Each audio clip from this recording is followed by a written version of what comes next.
Hello. তো আমার breakfast হয়ে গেছে। এখন আমি আবার কিচেনে চলে এসেছি। ব্রেকফাস্ট করার পর 10 মিনিট রেস্ট নিয়ে নিয়েছি আর এসেছি কিচেনে।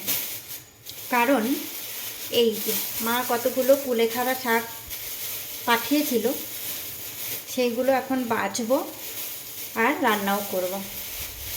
এনিওয়েজ, এখন আসি মেন কথায়।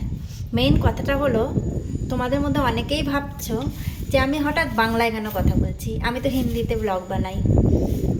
ব্যাপারটা হচ্ছে, অনেকেই আমাকে বলেছে যে আমি বাঙালি হয়ে বাংলায় কেন ব্লগ বানাই না, হিন্দিতে কেন বানাই।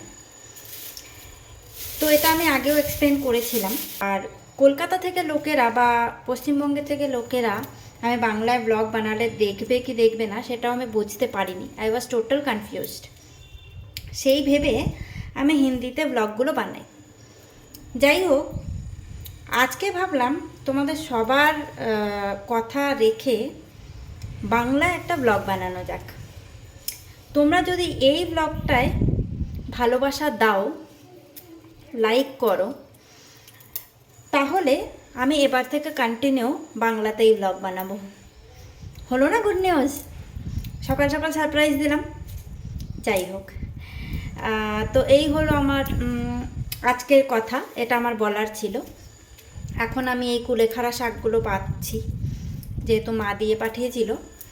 এগুলো আমি আজকে রান্না করব, আলু দিয়ে একটু ভাজা করব। আমি কোনোদিন আগে করিনি, মা বলে দিয়েছে কিভাবে করতে হয়, তো সেভাবেই করব আজকে। তো চলো এটা বেছে নিই, বেছে ধুয়ে নিই, তারপর তোমাদের সাথে আবার কথা বলছি।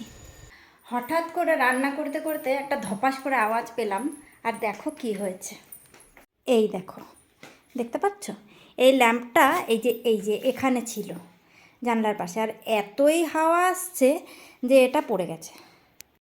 এই জানলাটা যদি আমি এখন খোলা রাখি না, এই টাইমে দিনে 3-4 বার এই ল্যাম্পটা পড়ে যাচ্ছে।